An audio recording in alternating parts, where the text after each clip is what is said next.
As most people who know me know, I am hoping for, waiting for a deflationary event that will cause the government and the Federal Reserve to respond in a massive inflationary policy. Um, you've heard of the term black swan? Well, it's akin to Donald Rumsfeld. I quote, unknown unknowns. There are uh, known unknowns, there are unknown knowns, and there are unknown unknowns. And uh, those are called another colloquialism, black swan. Now, what is a black swan? In nature, well, a financial term or economic term of a black swan is an unknown unknown that causes all kind of calamity, economic calamity.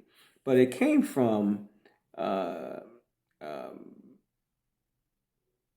Europeans not knowing or the world not knowing there was such a thing as a black swan. You know, they weren't a black swan was not known until I think an explorer in Australia, I believe it was. I think it was Australia, if memory serves me correctly, observed a black swan or black swans, plural. Until then, it was that was an impossibility to have a black swan. So that's where it comes from. An unknown unknown that becomes known, a black swan. Well, what happened in the last 48 hours? A bank, one of the largest banks in the United States, the second largest bank to go under since I believe 2008, the last crash, um, um,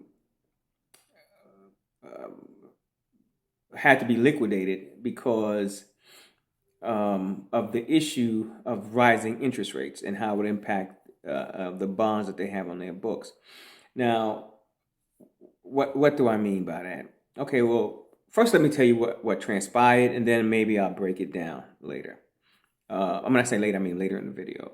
What transpired was um, the bonds that they had since they bought in, I don't know, zero rate uh, um, policy um, with QE was like 0%, quarter percent, 1%, you know, really, really low interest rates.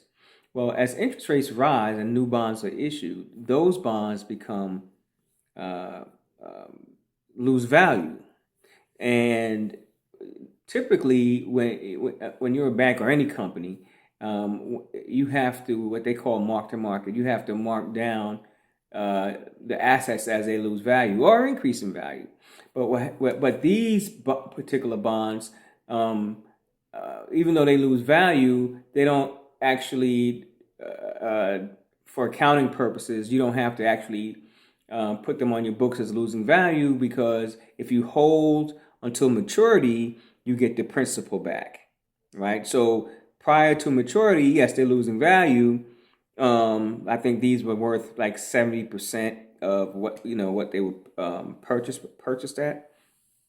But as long as you're going to hold those bonds to maturity, where you get 100% of your money, they don't get included on the bank's balance sheet as an asset that loses value. So it doesn't impair the bank at that point.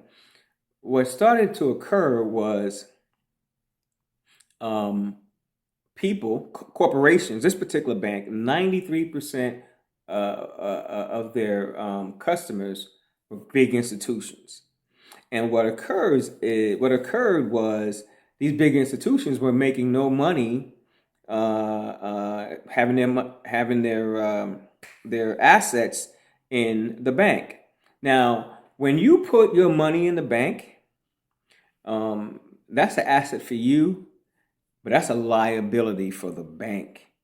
Okay, and so what a bank has to do to have a balance sheet, get it, to balance their balance sheet is they have to have an asset to offset that liability.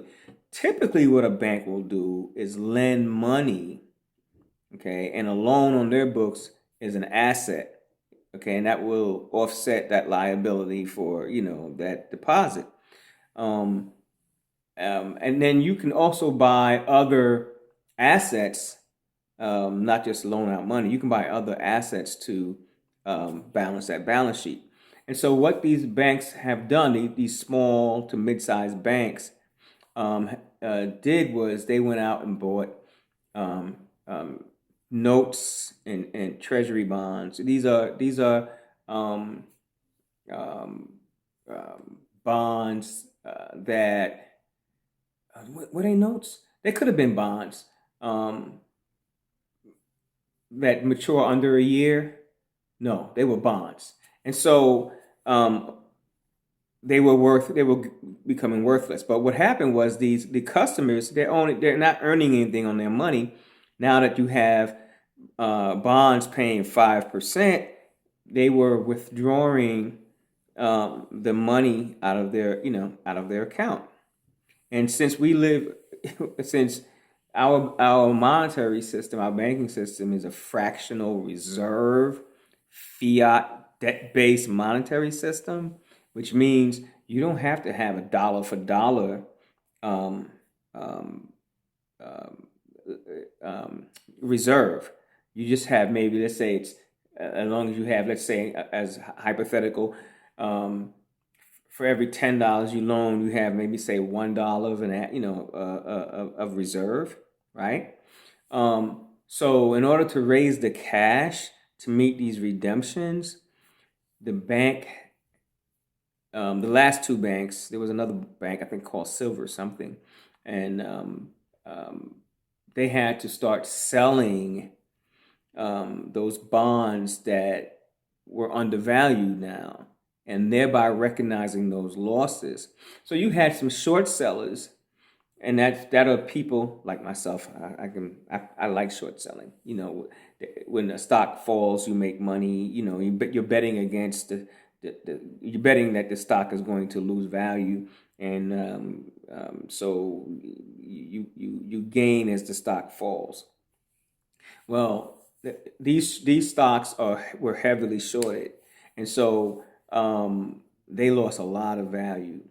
Um, so now the fear is it's a domino effect because you have not the big banks, although at least that's what they say, not the big banks, right? They say the big banks are flush with cash. It's the mid-sized banks to small banks that are having this issue that they have to raise a lot more capital, or the same thing is going to happen to them. Now, why is that critical? Well, if they don't have the money, and if they don't have the money, which they say SVP does have, um, for example, this particular bank, most of their customers were corporations. How are they going to meet their payroll? How are they going to pay their bills? If their money is stuck in the bank, or if there's no money in the bank, will there have to be another bailout? And if there's another bailout, that would force the Fed to do what? And how does this impact you? Because it does impact you a great deal, because the Fed is forced, before taming inflation, to go back to inflationary policies. If the highest official inflation rate was 9%, now mind you, I don't believe that. I believe it was double that, because you've had what, $6 trillion of money injected into the money supply, and you only have inflation going up to 9%. That's bullshit. But anyway, as you know from our previous videos, they purposely understate inflation.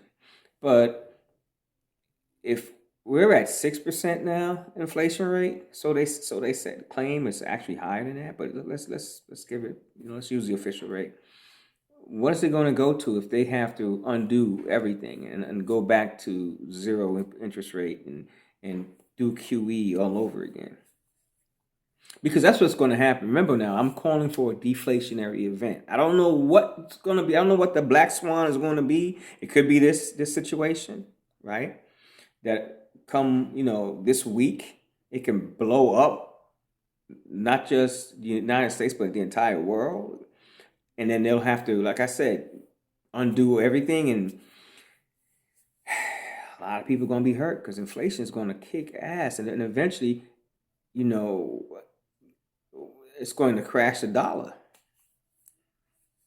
Now, if you're in the right assets, you'll be all right. You're going to be fine. You're going to be more than fine. You're going to be sitting pretty, right? And so, but most people are not in the right assets. Most people don't even have assets. They have a debt. That's what they have. In any event, this was a brief video into discussing what happened in the last 2 days, which is a really critical event that matters to your life, because if it kicks off the way people are believing it's going to kick off, like I said, it's a domino effect. You have other banks that are in the same situation. What's going to happen? This is going to be a very big week. Peace.